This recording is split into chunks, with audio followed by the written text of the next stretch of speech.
Hello, welcome to episode 2 of the Southampton Way podcast. Well, if last week was our week of wonder, this is our week of woe, and we've come right back down to earth.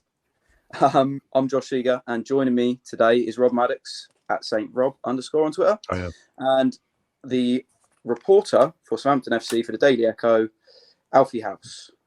Hello, how's it going? Hello, yeah, I'm all right. How are you? Yeah, I'm all right. Look forward to it.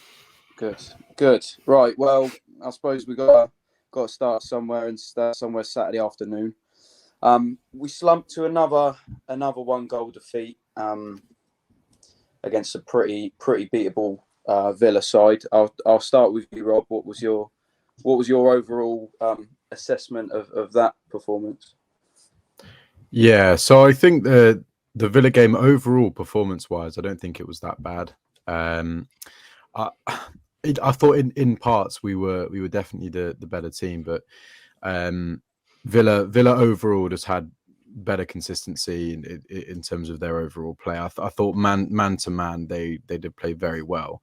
I would have really liked us to be a bit quicker on the transition. I think that's something that we really need to work on. But yeah, I mean, it definitely wasn't our worst performance. I think we definitely deserved a draw in that game. Which I'm sure we'll get onto in terms of why. But no, I overall that wasn't a bad performance. Villa were just a little bit better than us on the day. But I'm sure if we play like we did against Villa, against teams in and around us, we should be picking up points. Thinking more towards Wolves. In a couple of weeks' time with Brentford up to come. But yeah, Josh, overall, I wasn't too concerned with the performance. As I said, I just think we need to be a little bit more clinical in front of goal. But defensively, we looked a lot better. We really did look a lot better. Yeah, I keep saying about how we're a stronger defensive unit now. Are you, Alfie? Are you seeing that sort of we're a stronger defensive unit despite only one clean sheet in 10 matches? Are you seeing that whole perception that Jones is putting out? Yeah, I think if I have to be honest, I say I am. The goals have come from mainly set pieces, and I'm really frustrated with the amount of set pieces they've conceded. I know the club are as well.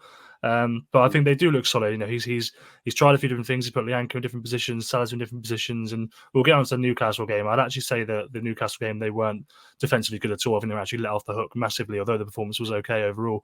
But I agree that it was only one moment against Villa. It was one moment where they've managed to let Ollie Watkins go completely uncontested and head in, and you're literally 2 seconds away from a point. And it was the same against Fulham. The 87th minute set piece, they would have got a point. And these are teams that are deceptively good as well. I think people see, Fulham, Aston Villa, and whoever the other one is, I've totally forgotten, Brighton, and they think these are games that you should be winning.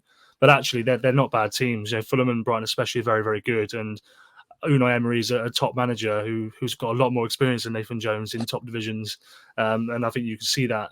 So yeah, I don't think that there's anything to be massively concerned by. I think they are improving. I think that the main, obviously, it's not even up for debate. We're clearly weak at set pieces. It's not. It's the most frustrating thing is as a fan is we're consistently bad at defending set pieces, and you just can't seem to think like it's not like our defenders are like tiny. It's not like we're poorly organised for most of the game. It just seems like you get, for some reason, someone's out of position or switches off, and I don't know whether it's a lack of a voice or whether it's something to do with the fact that Bazunu's inexperienced and he's not able to organise the box as well, or I have no idea. But whoever's sorting it out, I feel like needs to sort it out quickly, because it's going to drive Jones insane. Otherwise, he won't be able to get any sleep. I'm sure Alfie will know. How many set piece coaches have we had over the last year or so? Yeah, it's a good point. I mean, obviously, a few, isn't it? Because I know Sparks took over for a while, didn't he? Yeah, if you go back to 12 months ago, you obviously had Dave Watson, who's now no longer at the club. Obviously, Alex Clapham came in and did them for 6 or 8 weeks, and then he left. Ruben Sellers came in and did them after him. And then I'm pretty sure it's one of Nathan Jones's guys that's doing them now. So 4 different set-piece coaches haven't been able to work out why they keep on switching off. And I think you alluded to it there, Josh. I think it's just a combination of a lot of things. I think when you look at defenders like Lianco and Salisu, Lianco's good in the air, to be fair, but he has a tendency to switch off. Salisu is not brilliant in the air. He's a really good defender. He's a physical defender, but he's not brilliant in the air. Bazunu is really inexperienced, as you mentioned. Is he the biggest voice? So I think it's all those combination of things, and it is a bit of a nightmare problem for them at the moment. Yeah, I agree. I mean, I've crunched a few of the stats from the game. It wasn't just the set piece, like we say, that lost it in the end. I think we, as well as we did play, and stats are just numbers. But I mean, 37% possession, not bothered. Possession doesn't win football matches. Looking at the foul count, 19 fouls to 9. I know the ref was an utter wanker. To be honest, he was a twat. However, is it? It can't all be the ref, right? Is there? Do you think the naivety, some of the naivety in the challenges is you just? I mean, it had me tearing my hair out. I mean, especially the one that we conceded from with Sekumara coming and going straight through him. I mean, I know it's frustrating, but the ref is clearly in the mindset to be giving fouls. He was loving it. Do you feel like maybe we're missing that sort of everybody calm down type of person? I feel like Romeu was that guy, and he didn't even need to say anything. I feel like that one crunching tackle sort of calmed everyone down. It was like, right, Ori's got it under control here. I feel like at the moment, Nathan Jones clearly he said over and over again that he wants his team to be aggressive. They're not physical enough for him. They need to be more aggressive. And so I think it's, in part, it's maybe a symptom of that. At the end of the day, if the manager is calling for higher intensity, higher aggression constantly, then you're going to get caught out in that way. And I think Newcastle, the game was a really, really good example of that, because obviously Duya Kaleta was sent off for 2 yellow cards. On both of those occasions, I don't think it was really his fault. I think Salisu stormed out at left back and left him high and dry, and he had to make a bad tackle and got the first book in. And then for the second one, Romeo Lavia should have brought him down. So you have this sort of, it looks like they're giving fouls away constantly, but I think it's just a symptom of the fact they really want to get into them. And then when that fails and the press isn't effective, you're then left open, and somebody has to make a sweeping foul to clean up. Yeah, no, I agree. We are left far too open. I feel like it's a really tough one, because when you've got an inexperienced defence and reasonably young midfield as well, that sort of that erratic behaviour is so much. It's punished so much more. Like, you look back at the days when we were that high pressing, or like always fit. Everybody's always at them, at the throat. You never have time on the ball. And you go back and look at that, and you had that experienced line of defence, whether it was Fonte, Yoshida, Van Dijk, whoever it was, you almost felt like we could push forward and press all the time. And is that, do you feel, could we put it down to inexperience just simply, or do we feel like there's possibly something else that's going awry? Is it certain positions that we could really do with? Go on, Rob, you got an opinion? Yeah, I think there's definitely an experience in the back line. I think obviously you look at Sally. I mean, I don't know how many Premier League games he's played, but he is starting to play it, an awful lot consistently. I do think, as Josh, as you mentioned earlier, with Romeu being the guy to calm everyone down, I do agree that that's kind of what we've been missing. And if I'm being honest, I'm surprised to let SR hasn't really been that guy. He seems quite quiet on the pitch. I mean, he just goes about and kind of does his thing. And maybe that's one of the reasons why they brought Bednarek back. I think Jones alluded to that, didn't he, Alfie, in the press conference? He wants someone a little bit louder, a little bit more vocal. But that's where Jack Stevens was really good for us, I think. He was incredibly vocal, telling people where to go. I mean, probably wasn't the best overall defender, but if you could put a player of Saleta Sarr's quality in with Jack Stevens' leadership skills, that'd be quite good. As you said earlier with Bazunu, I think obviously he's been majorly used to PL2 and League One before this season, and I think you can still tell that he is settling into that role as such, and organising his wall and man on man. I mean, I looked up at the game against Villa. I did see some serious mismatches. At one point, I think it was for a corner, I saw Mings being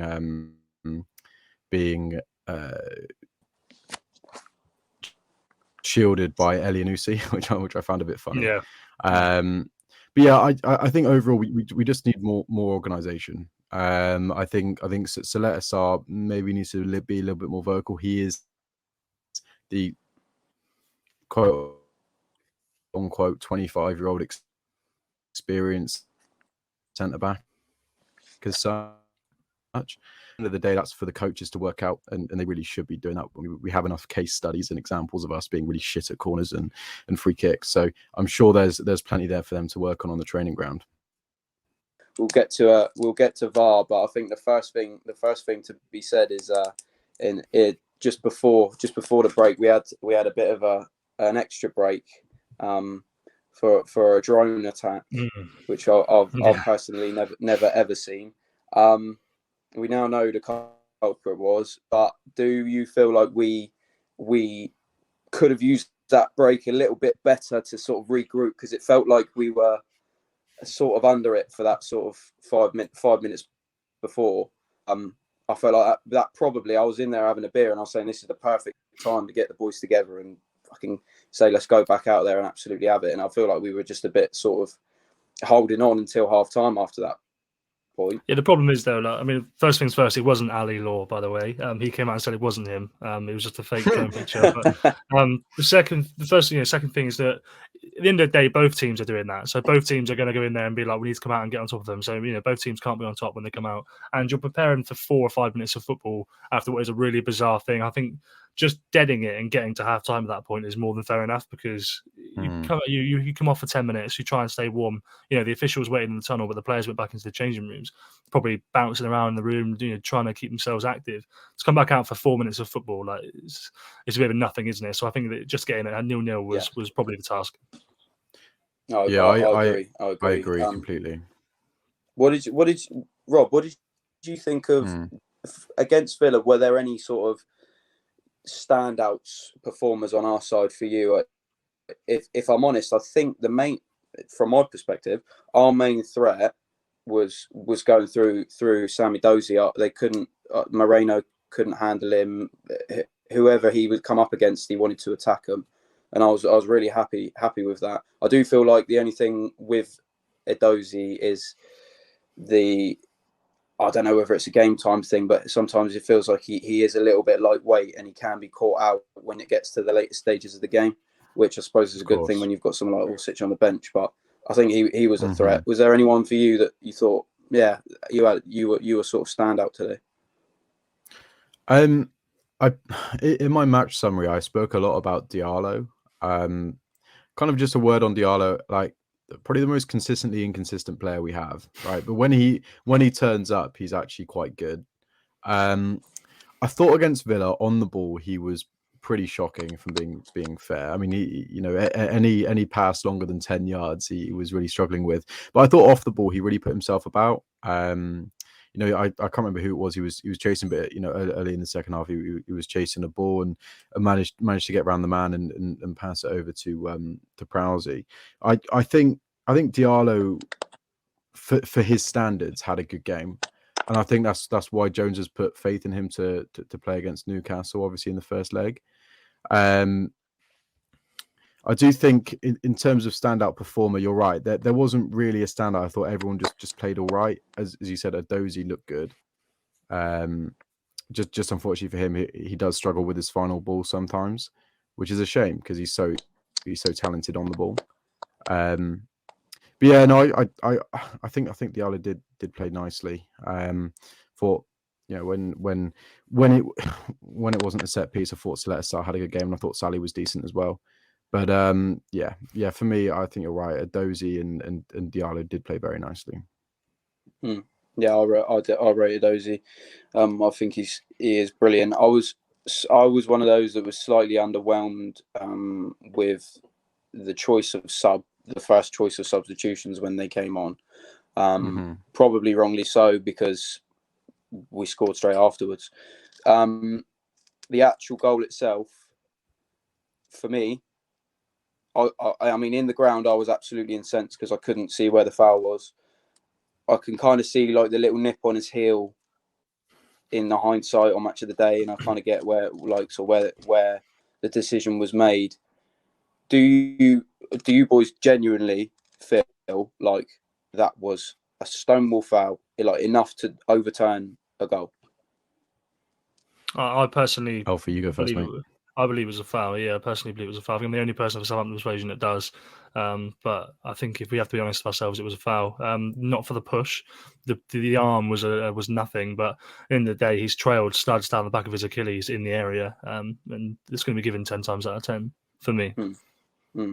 Yeah, I feel like the comment about I felt it was enough to go down. It was the thing that made it more frustrating, and the fact that he had every single Villa player around the referee. Yeah, well, this is the thing, is they've now been charged with that, and you never see that from Southampton. I mean, I guess this is whether this is a good thing or a bad thing, I don't know. But you never see the Southampton players gather around, and I think even there was a decision in the Newcastle game. I can't remember the top of my head, unfortunately, but I remember me and my colleague Benji pointed out like there's no Southampton players surrounding the referee here. It's all Newcastle. It's all Newcastle, and you can't allow that to happen. You can't allow that to happen. No, we're far too nice.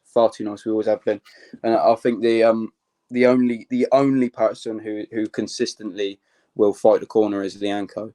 I don't think there's anybody else who's even in that sort of frame of mind to do that. I love it personally. I absolutely love it. I just wish he was a bit more sort of level-headed at times, because he can certain things Lianco does. He has these flashes of absolute genius, and I think, wow, Lianco, where did that come from? And then he does the Lianco thing, and you think, oh, brilliant. Why did you do that? Lianco's diagonal ball into the box has got to be the most surprising thing for me this season. Where's that? That was He is stunning. Where's that unbelievably come good. from? He's done it 2 games in a row. He knows how to do it, and I didn't realise he did. I suppose it's hard because we signed him as a centre half, and he's been playing at right back, so it's hard for him to sort of show that. But it is, that sort of Carlos Alberto-esque like whipping the box is obscene. Absolutely obscene, but fair play to him. He's doing the bits that our wingers can't at the minute, so I suppose that's a positive. I mean, so I'll move on. After Saturday's absolute shite, we had a chance to bounce back, and we didn't. We didn't do that. The visit of the Toon saw the Saints yet again fall to another 1-0 defeat. Let's have a word on the overall performance of that tie, please, Rob. What did you think of that? It's very similar to the Villa game. I think it was. I thought we played well, to be honest with you. Yeah. It is again in spells. Obviously, Saints playing well consistently over 90 minutes hasn't happened in years. I thought we showed flashes, and to be honest with you, going into half time, very happy with the 0-0. I think defensively we had. Well, we were shaky defensively, weren't we?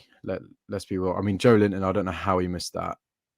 I honestly, I don't know how he missed that. Seriously, he's been watching Che Adams clips or something. But I thought overall, not an awful performance. As I said, Diallo put himself about nicely. I thought Mara looked good. A word for Alcaraz, by the way. Oh my life, that's a fantastic start, first start for him, and to play a good amount of minutes as well, get that under his belt is going to be really important for us. I really liked seeing him and Ward-Prowse in kind of like 2 number 8 roles with Diallo just behind them. I really like that. I feel like if you put Lavia in that midfield, that's going to work really good for us. That's going to be very important. I was surprised not to see Lavia start, for being honest. But if we go up on Tuesday and he starts there and plays 90 minutes, then that's completely fine by me. He shouldn't play in the Blackpool game, in my opinion, just to kind of keep him fit. I thought Orsic was a little bit quiet compared to Alcaraz. But as I said, I thought Mara looked good. I thought Mara, that's probably one of his better games in the Saints show. He really put himself about, pressing, trying to win as many headers as he can against Botman and Shah, and he did actually quite well. But yeah, I think it was a decent performance. I wasn't unhappy with the performance. It's just a shame that defensively, we, if I'm being honest, we probably could have lost that game 2 or 3-0. But we probably should have scored a couple as well with the chances we did have, / ruled out. So I think the game balanced itself out. But we need to be defensively better if we're going to go up to St James's Park and actually get something from that game. So yeah, for me.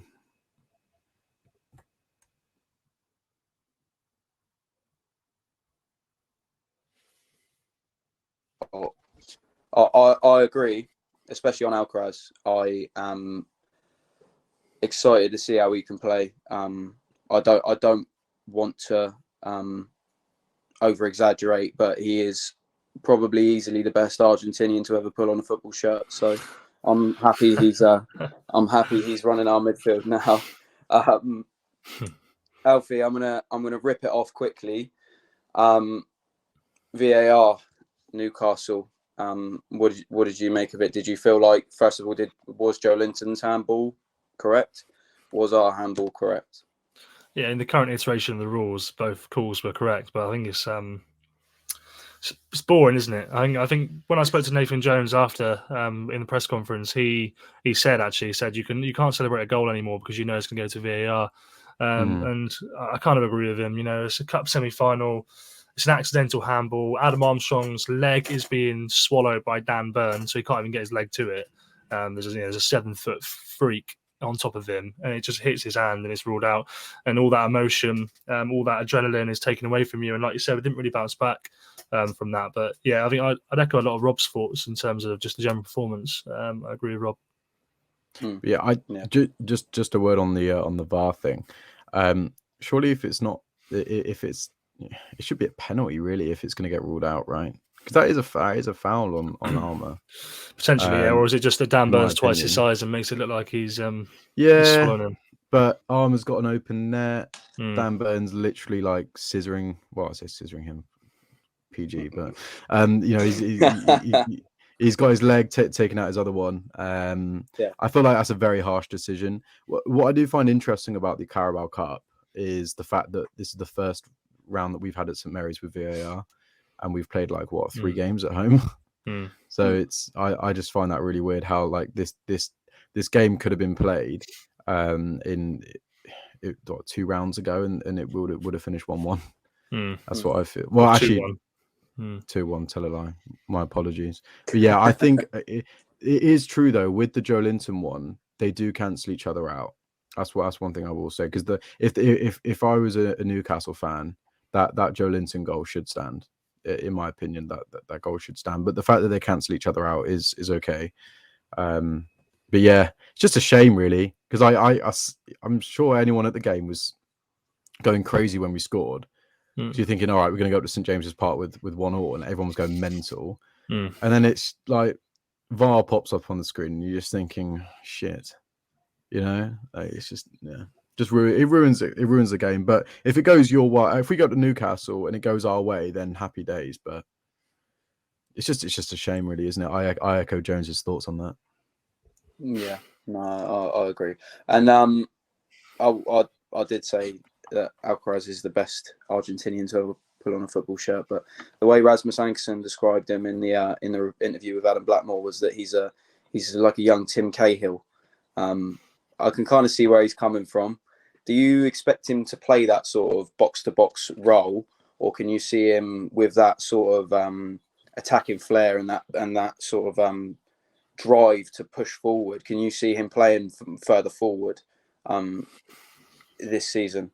Well, I can see it. It'll be Romeo Lavia in the 6 and then double 8 with Ward-Prowse and Alcaraz, and I think that's absolutely perfect. Stunning. What I really liked about Alcaraz was that he's not afraid to lose the ball, and I hope that continues, because obviously a lot of players come to the best league in the world and they play 3 or 4 games, they try the passes, then none of them connect, and they go, right, well, I need to stop doing that, I need to start passing sideways and keep the ball, you know, get my stats up. I hope that Alcaraz doesn't do that. I hope, because, you know, his ball for Che Adams was exceptional, and, you know, if that had been a striker who was in a little bit more confidence, he's got an assist, an unbelievable assist on his first start, and they're back in the game, or they're ahead of the game at the time. So I hope that he keeps that confidence, and I hope that he keeps that desire to try and break the lines. And hopefully we'll see a little bit more of this whole Frank Lampard stuff, where he's bursting into the box and looking to get on the end of it with a header. He's got that in the locker, and we didn't see too much of that. So it's a weapon that Jones got up his sleeve.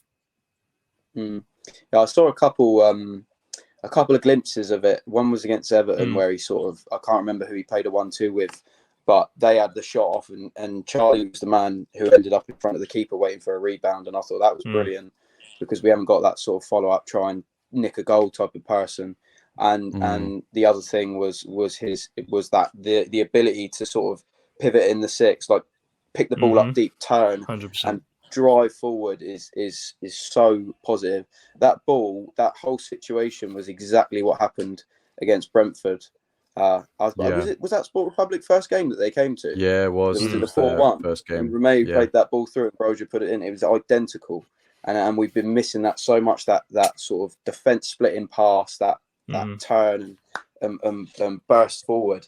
On the other hand, the other debutant, Orsic, I want to say underwhelmed, because I feel like, I mean, there was things he could have done better, obviously, and he'll be feeling that himself. But when do you feel like he's going to need a bit more time to bed in, or do you feel like maybe that just wasn't his game? He was marked out of it, sort of thing. To Jones's credit, I think Jones actually said before, maybe a week before the game, and when he started to say they're both ready, that he said Alcaraz is slightly further along than Mislav, because Mislav had a few weeks off after the World Cup and Alcaraz has been playing regular Argentinian League football. So I think what we saw with Orsic on Tuesday night was a bit of an awakening, in the sense that, it's fuck me, this game is played pretty quickly here. So I've got the ball and all of a sudden I've got two people that are 6'2" on top of me. That didn't happen in Croatia. That didn't happen. So it's a bit of a wake-up call for him, and I think that he'll use that game as a massive learning experience. And like I say, he'll go, right, well, I need to be a little bit sharper. I need to be thinking a bit more when I get the ball back to goal. Where am I going to go with it? I can't just take a touch and move, because I'm going to get swallowed. So I think that at the end of the day, it was a tough game for him. Newcastle's the best defence in the league, the best defence in the country right now, and he's up against Kieran Trippier, who's their best defender. So it was a tough evening's work for him, and I think that I'm looking forward to seeing how he develops. I agree. Rob, are you of the same sort of opinion? I mean, I was more. I know he didn't have a lot to do, but when he came on against Man City for that sort of 10-15 minutes, I saw things in him that I felt encouraged and by. He was, every time the ball sort of went out wide to one of the fullbacks, he would immediately be the first one to go and show for it. And I was sort of like, I was happy that he was offering that sort of support. Do you feel like he's definitely going to be that sort of out and out wide player, or can you see him sort of, when he gets a bit more comfortable, doing what he's done for Croatia and in Croatia as well, for Zagreb, sort of that inside forward where he likes to cut in and shoot? Or do you feel like with the system we play, he is going to be sort of that out and out wide player? Yeah, it's tough with Orsic because he can play both, right? I mirror what you blokes have said about his performance against Newcastle. I would have wanted to see him beat Trippier a couple more times. If I'm being honest with you, he can skin Trippier alive. He's not that fast. Nobody can skin Trippier. He's unbelievably experienced. No, I'm talking about pace here, bro. Pace isn't important though, is it? Like in the raw pace isn't huge. Pace is important when there's 40 yards of grass behind Trippier, right? So, as I said earlier, on the transition against Villa and Newcastle, I feel like we could have been quicker, and maybe that would have played more to Orsic's game. But yeah, I said at halftime, I said Trippier is having a fantastic game. It's a tough opponent to come up against. But I think in terms of your question, whether he's going to be more of a wide player like a chalk winger, or whether he's going to be an inside forward, I'm not sure. I think it completely depends. If we stick with if we play a 4-2-3-1, I can see him being more of that kind of inside forward, maybe pulling wide at times. If we stick with a 4-3-3, I think he will play wide, because then you have Charlie and Prowsey running into that space created by the wingers in half space. So I would have liked to see more from Orsic, definitely, but there's definitely a player there which needs to build up, not confidence, but kind of trying to word it is hard. He just needs to get a little bit more confident in the Premier League and kind of in the team as well, because he's still trying to find his place, right? And he's been at Zagreb for so many years, and they probably have played a similar system throughout with similar players, because Croatian League, the turnover probably isn't that high. But when you come to Saints, he is playing in a whole new country and whatnot. But we've brought him in to be ready right away. So we knew it would take a couple games. I'll probably give him a couple of minutes against Blackpool. Some easier quote unquote opposition. We'll see how that goes. But yeah, no, I think Orsic will be that guy for us, but he just needs to find that gear, I think, and kind of click into the system as such. But as you said, there were a lot of positives from his performance against Newcastle. I agree. We did have an absolutely, we touched on it a minute ago, we had an absolutely blaringly obvious chance to put one away. I mean, Che Adams, he may be an easy target, is he ever going to find it easy to hit the target? No, that's what I'm wondering. I mean, Alfie, do you think? I mean, you did a great interview with him, right? In the week, and I want to know your thoughts, because I don't know whether it's more of a trivial question you asked him, where he cited his dream strike partners, and he said, what was it, R9 and Ibrahimovic? Yeah. I don't know whether there was a bit more behind that, or it was a bit trivial, but I feel like Che is a second striker. I don't feel like he not that he can't, because maybe in a lower league he can, but I don't think he deserves all the pressure at the moment that he has to constantly be our only one responsible for scoring goals every week. I agree. So I mean, I've spoken about Che, and I've thought about Che over the last couple of weeks quite a lot, because as a journalist, it's quite difficult, because like you said, I speak to him and I have a conversation with him, and he's honest, and he's a good bloke, and he's got good crack. You know, when I asked him who was his favourite strike partner, he asked me mine back. And, he didn't have to ask me, like, why does he care? It caught me off guard a little bit. I didn't have an answer prepared. So he's a good guy. But the problem is, I agree with you. The club have let him down, in a sense, in that he shouldn't have to bear the goal scoring responsibility, because he quite simply isn't good enough at finishing. And that's a shame, because you want to see him do well. His hold-up game's really good. He's confident. He's aggressive in all the other things that are there that you'd want. But he can't put the ball in the back of the net under pressure. He gets in his head too much, or whatever it is. And I go back to so many chances this season. We go back to Everton. The game against Everton at home, when they lost, one of Ralph Hasenhüttl's final games, he had two huge chances. Wolves, unbelievable chance. Crystal Palace, massive chance. These were the games that got Ralph Hasenhüttl sacked. Forest. Yeah, and it goes on. And then you come into the new year with Nathan Jones, and he's doing it again. And the problem with Che is that because he's the big striker, he's the big man, it means that all the big moments fall to him. And if he can't put them away, then it's not going to help him, because he cup semi-final against Newcastle, cup semi-final, a chance to go back to Wembley against Man United potentially, like in 2017, get some revenge, and he's the guy, so the chance falls to him. He just doesn't take it, and I feel like fans are losing patience, and it's a shame, because he is a good bloke, but you can't rely on him to finish. There's a lot of I think the Che Adams fan club is big and it is loyal, but people's patience are being tested, and I do not personally, I cannot put any, well, to an extent, any blame on him, because he is not a natural goal scorer. It's not what he does. He does all the other things brilliantly as well, and we saw that when with that lockdown season with Danny Ings, he was brilliant. It's probably the best football I've seen him play as a second striker, and after Ings left, everyone knew what the assignment had to be. Go and replace him, and we haven't. We haven't, and we'll get onto that shortly. But I feel like it's a shame for Che that he is starting to, that he even has to feel this sort of pressure, because it must be untold going home knowing like you've had a glaring opportunity and you haven't put it away.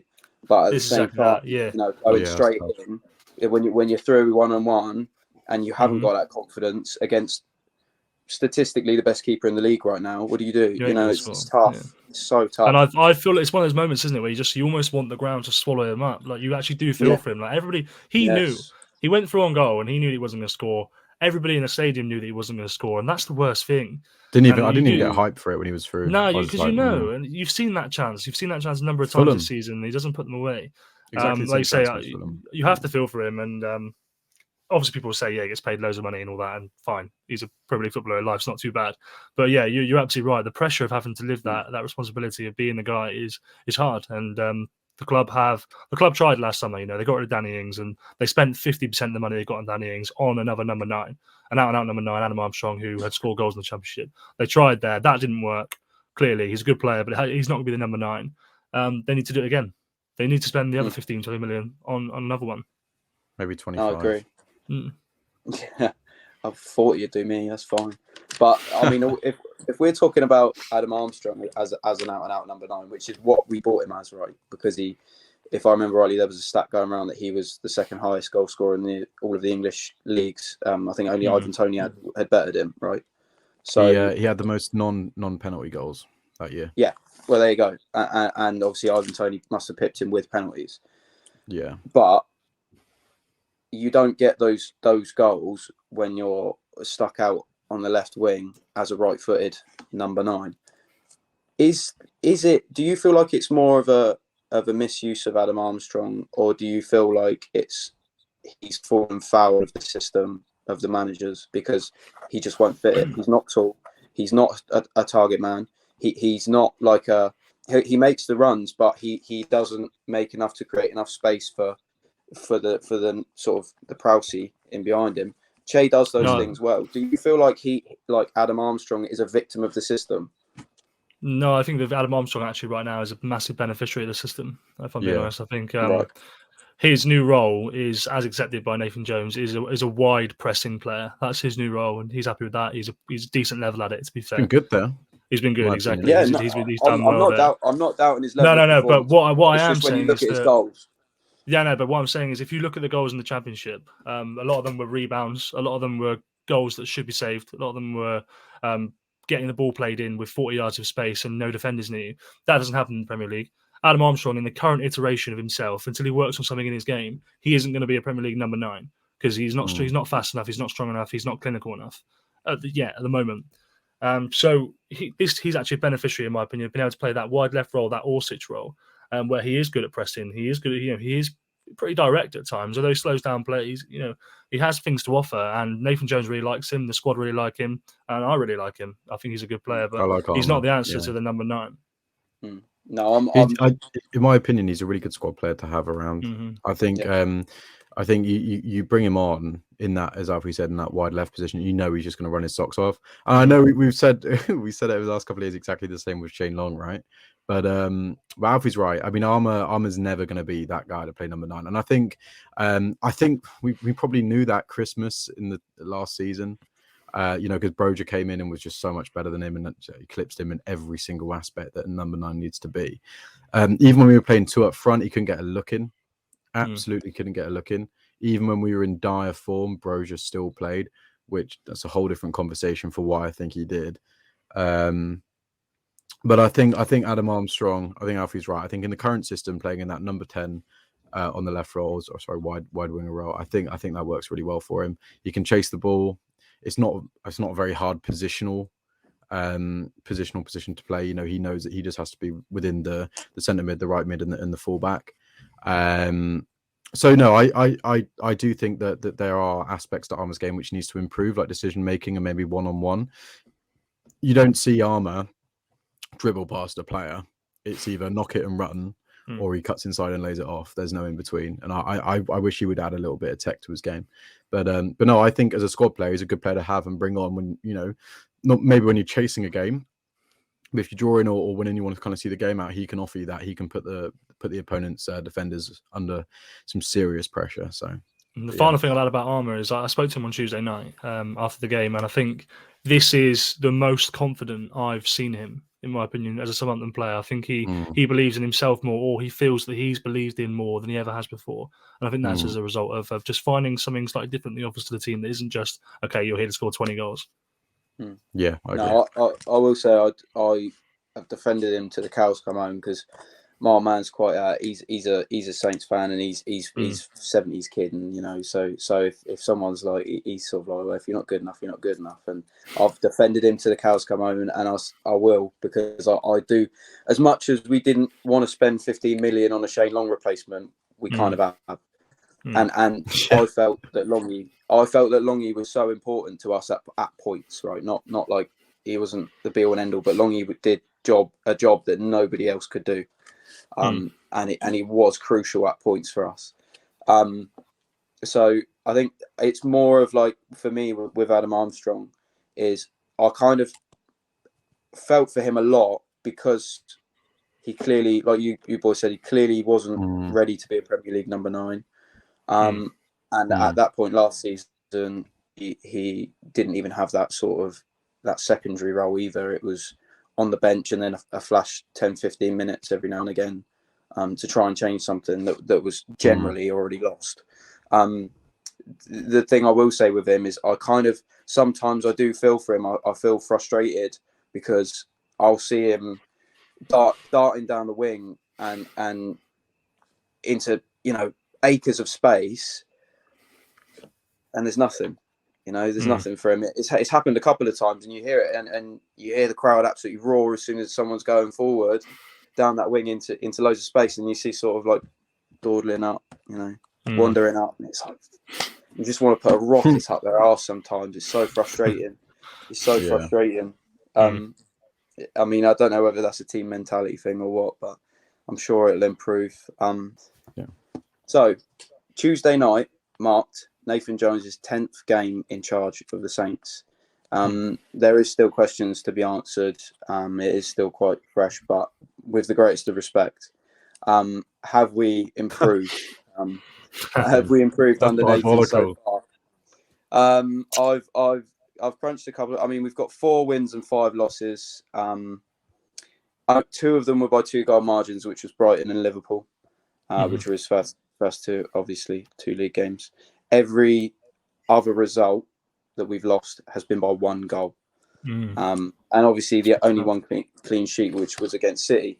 Do we feel like we've improved, and can we safely say that we are on a sort of trajectory of improvement that will see us stay up, or is there still that big question mark? Do I think you've improved? Yeah, I think you have improved. To be fair, I think what's improved is a bit of unity and direction. I think is it's not necessarily the players who have gotten loads better, or they've started putting things away they weren't initially, or they've started making headers they weren't making 6 weeks ago. I think there is a genuine belief that everyone's pulling in the right direction. Everyone's pulling in the same direction. Certain players are playing a lot of games, like for example Lianco and co, who you would have thought were dead and buried. They're playing a lot of games because they are the ones that are pulling people in the right direction. They're the ones that are even if not directly, just rubbing off. So I think there's that. I think defensively, you have improved. The clean sheets haven't come yet, apart from against Man City. Man City, by the way, was the golden ticket to everything that could be possible this season. I feel like without that, you'd been in a lot worse off. I was still galvanising for everybody. I think defensively, yeah, you look stronger. There's clear. You look at the team now, and I think most people, by the Ralph Hasenhüttl's era, couldn't pick out the best 11. I think that's fair. People didn't know who the best 11 was. There wasn't really a clear 11. I think you look right now, there's a back 4 which is pretty stable. There's a midfield which you want Alcaraz, Ward-Prowse and Diallo. And there's a front 3 who you're going to pick from. You can pick Chance or second, it doesn't make much difference. And you can pick Adozi and Orsic, or Adozi and Elyounousi, or Gineppo and somebody else. But there is a plan, it looks like. And I think there is something to believe in. Now, in terms of the trajectory, is it a big enough trajectory to keep you up? I think it's certainly going up, but you need a lift. And that's only going to come through additions to the squad. There has to be another addition that's going to lift you a little bit further, even if you are on the right trajectory already. Yeah, I second that. I think Alfie's right.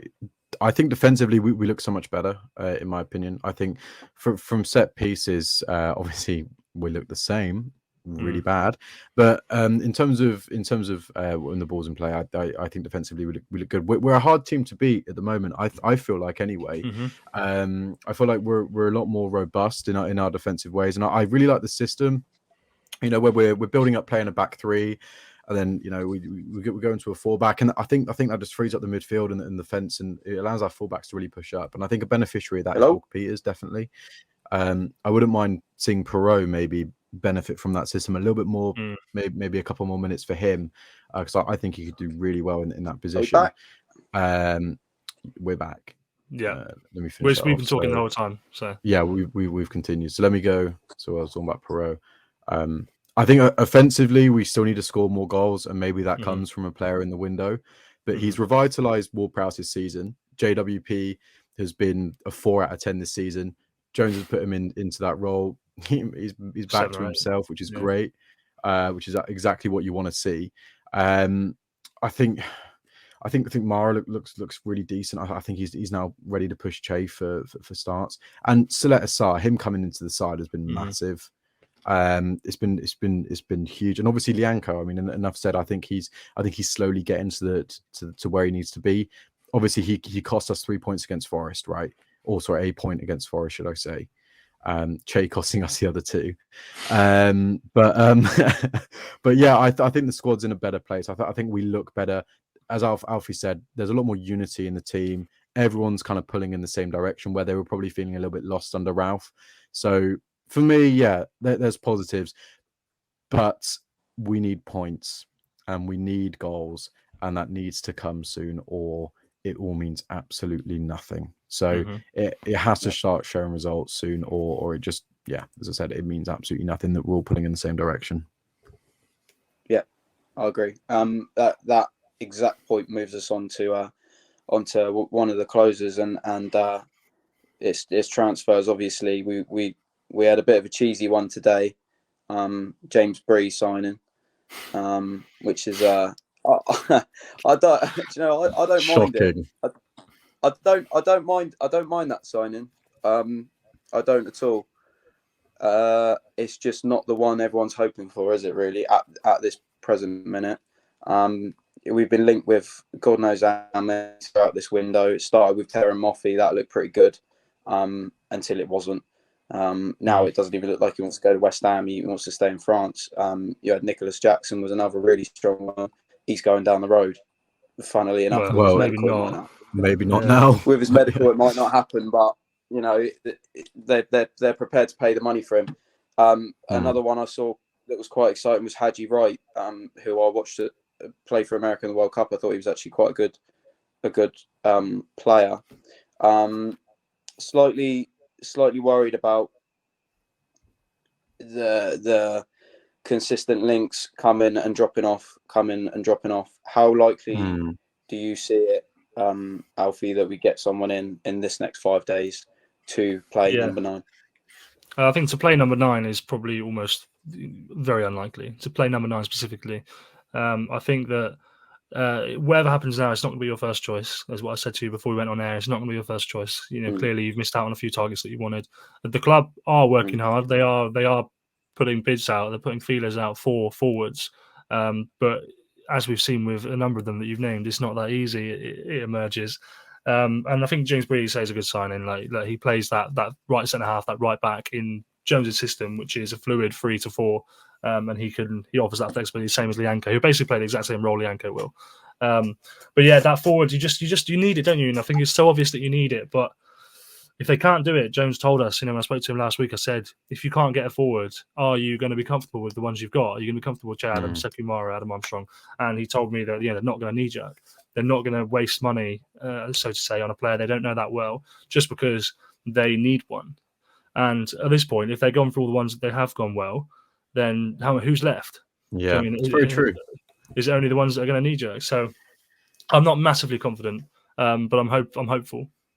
Yeah, I second that. I think it's just so frustrating because it's just so disheartening as a fan knowing that basically for the first time in what 11 years now, 12 years, we're staring down the barrel of relegation.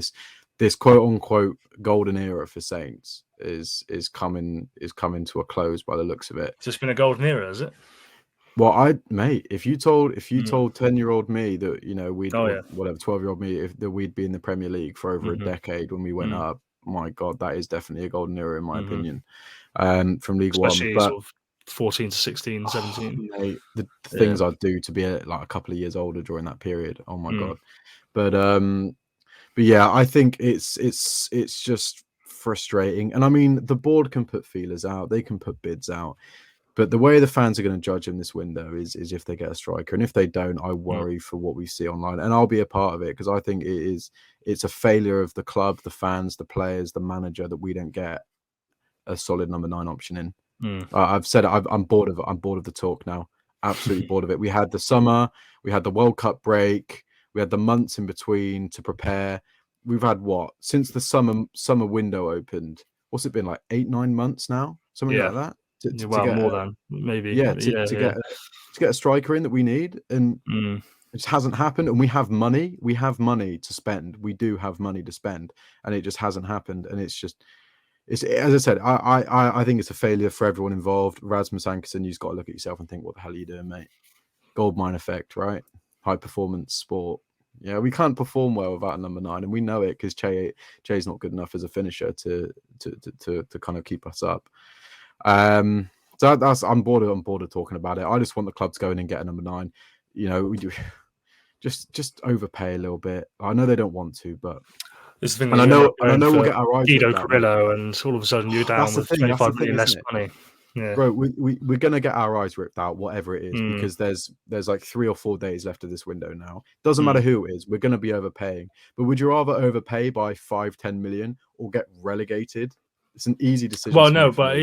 if the decision was that simple, I think they would make it. But I think the fear is that you overpay by 5-10 million and then you get relegated, and all And of a then it's sudden bad. you're in big Yeah. trouble. But it's so tight that surely Mm. that's a risk worth taking, because we look defensively, we look so much better. So if we can eke out those problems, then we just got to score goals, because you can't win games without scoring goals, right? 100%, So and you can't win games with Che Adams up front. And also, so, but if you take a bit of pressure off Che Adams as well, if you bring in a forward that does score a couple of goals, take a bit of pressure off Che, maybe one of those chances goes in. Oh mate, exactly. Maybe he's not thinking about it so much. Exactly. Maybe he Well, just do you takes remember it. do you remember when he came on against Brentford in that 4-1, and Broja just been on like a nice goal scoring record and whatnot? Yeah. He come on and he was playing brilliantly. He looked Yeah. so free, and he got a tap in, albeit for the Brentford goal. But then he went up to Man United. Broja again playing really well in a 2 with Che, and that finish for Che's goal at Man United. I've never seen him finish a ball like that before. So I agree. I think it would do so much good for the fans. There'll be a bit of positivity potentially in the squad for Che Adams, as you said, and Jones, who, you know, you might not like him, but he still deserves a good striker if he's going to be a Premier League manager, right? I do like him. I do. I am warming to him, and Yeah, I feel really weird about it. But yeah, that's all I'm going to say on it. I've rambled on about a 9 on so many different podcasts and so many different tweets that, as I said, bottom line for me is if we don't get one in by the end of this window, that is a failure, and that is on Rasmus Ankerson's shoulders. So. Yeah, I will absolutely mirror everything the boys said there. Regards to a complete failure by the club and the board. Should we not get a striker, or at least, at the very least, a goal-scoring attacker, but he has to be, I mean, Mane-esque, someone who's not going to take a lot of time, has to hit the ground running. You know, they've had more than long enough to get this sorted. If it was anybody else in any other profession whatsoever, then they would not have that sort of time to sort out such a mistake.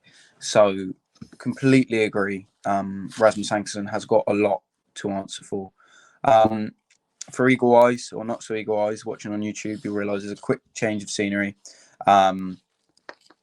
Our recording has had a little hiccup last night, so it's just me for the ending.